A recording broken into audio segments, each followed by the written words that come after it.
Friends, as we have celebrated as Americans our political freedoms,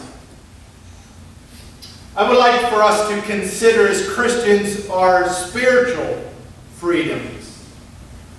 What does it mean to be free in Jesus Christ?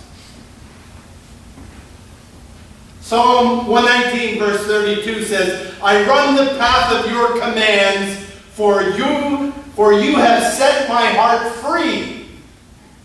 Jesus told us in John chapter 8, the truth will set you free.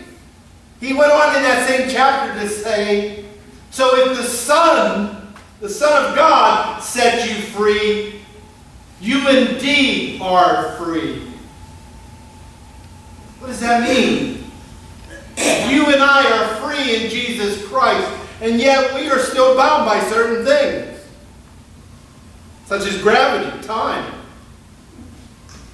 If I am responsible for unpaid debt before I became a Christian, I'm also responsible for unpaid debt after I became a Christian. While you and I gain some freedoms, we are still bound to other things. We're bound to obey the speed limit. I'm working on that.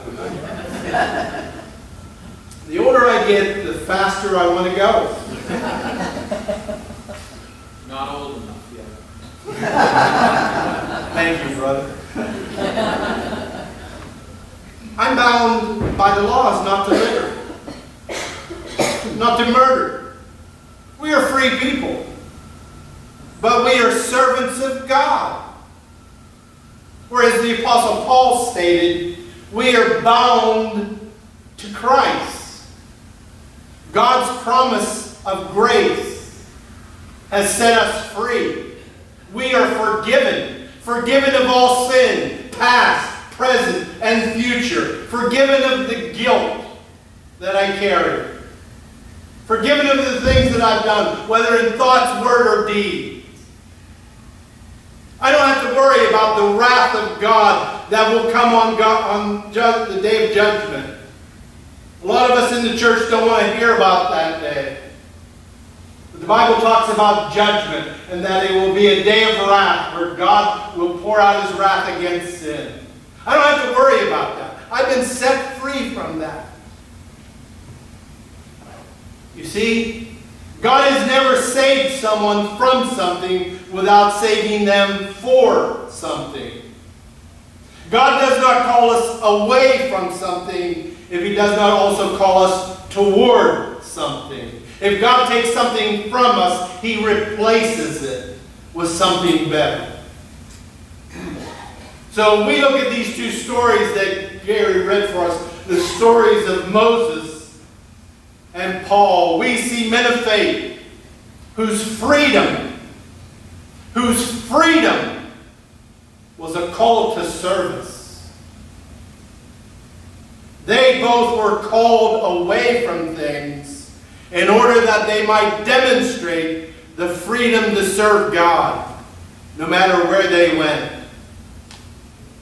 The story of Moses is an example of a man who gave up the titles, the wealth, and the power of the court of Pharaoh to help God's poor people who were slaves in Egypt. They were bound by an oppressive group of people, and God used Moses, this free man, to help lead those people into liberty. And notice where Moses personally falls into that story. He is chosen by God to lead the people. He has been living in the house of Pharaoh. He has to give up the prestige, the luxury, the prominence. And he does it. He gives up all the comforts to be God's servant. He leads these people for 40 years through the wilderness to the promised land.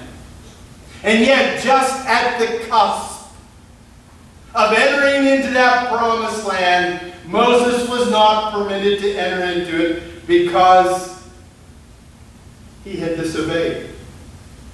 He had led these people faithfully for 40 years. He had to deal with the headaches, the complaining, the golden calf, the frustrations of the people of Israel. And that all had an effect in his life. Then at one point, you remember he took that staff and he hit that rock out of anger. And he sinned against God. He disobeyed. I believe Moses understood his role and his calling, that he had been freed for God's purposes. He had been set free for the benefit of God, not for himself. He understood God was in charge and not Moses. Our scripture there in Deuteronomy 34 tells us that Moses climbed Mount Nebo, where the Lord showed Moses the entire promised land. And God said to Moses, I have let you see it with your eyes, but you will not cross over onto it. Maybe that's what it means to be free for Christ. That we live not for ourselves, but for the benefit of God and of others. It tells us, the Bible tells us in 1 Corinthians chapter 6, that you, Christian, you are not your own. You were bought with a price. Therefore, glorify God with your body. You are not your own. You were bought at a price. What does that mean? Who bought me? God the Father did. At what price? The sacrifice of his Son, Jesus Christ, on Calvary's cross. That's why we sing songs like Redeemed. Redeemed, how I love to proclaim it. Redeemed by the blood of the Lamb. Or Jesus paid it all. All to him I owe. You are not your own. You have been bought with a price. Therefore, honor God with your body. I think Moses understood that concept of what God had did for him and his need to honor God with his life as God's servant. My dear friend, do you desire to be truly free? Then surrender yourself to the lordship of Jesus Christ over your life. Allow Christ to use you in whatever place you find yourself to be his servant there in that place. That's what Moses did. Look at the Apostle Paul. Paul, who is the author of much of the New Testament, wrote one of the most joyful letters, Philippians, from a prison cell. Was there ever a person who went from a position of power, of influence, to a prison cell? And yet he had the freedom and the joy. Read the book of Philippians and see how much he talks about joy. I hear some people whispering maybe Paul locked up in prison is not being free.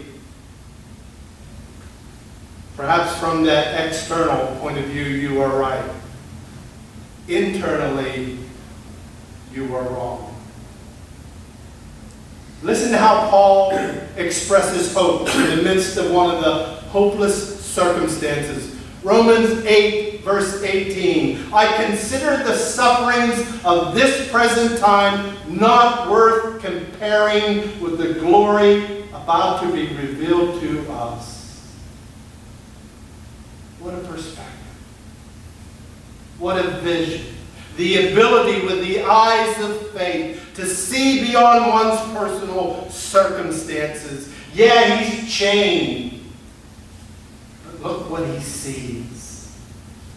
Listen to what he is saying. Now I want you to know, brothers, that what has happened to me has really served to advance the gospel. What a perspective. You history buffs will remember Thomas Jefferson's immortal words in our nation's Declaration of Independence. We hold these truths to be self-evident, that all men are created equal, that they are endowed by their Creator with certain unalienable rights, that among them are life, liberty, and the pursuit of happiness. Those words are intriguing. One of our unalienable rights in this great country of ours is to pursue happiness, to experience a life of joy, of liberty. But I ask us, why has a joyful life and attitude of happiness eluded so many people? Perhaps even you. It's because most people think that happiness is something that happens to them rather than something that they deliberately and diligently pursue. Joy comes to those who are determined to pursue it in spite of their circumstances. Happiness and joy are a choice. It is a positive attitude that we choose to have each day. It's not a gift that is delivered to our door each morning. When you read what Paul writes there in verses 12 through 14, it doesn't sound to me like a guy who is licking his wounds or is attending a pity party in his behalf.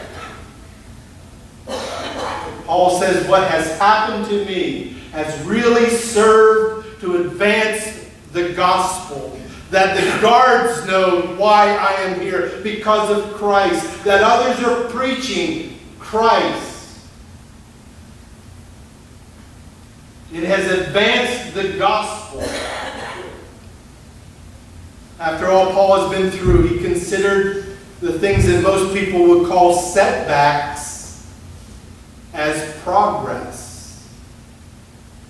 It's advanced the gospel. That's a Greek phrase that was used in the ancient times to refer to a pioneer group of woodcutters who proceeded an advancing army, clearing the way through an otherwise impenetrable forest of trees and underbrush. Paul, the servant of God, the bondslave of Christ, views his circumstances of being chained as a clear way of advancing the gospel.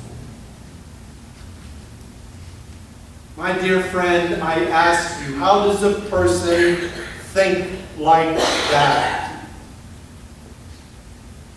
I think it depends on the questions that we ask ourselves. Either we ask the negative, why has this happened to me?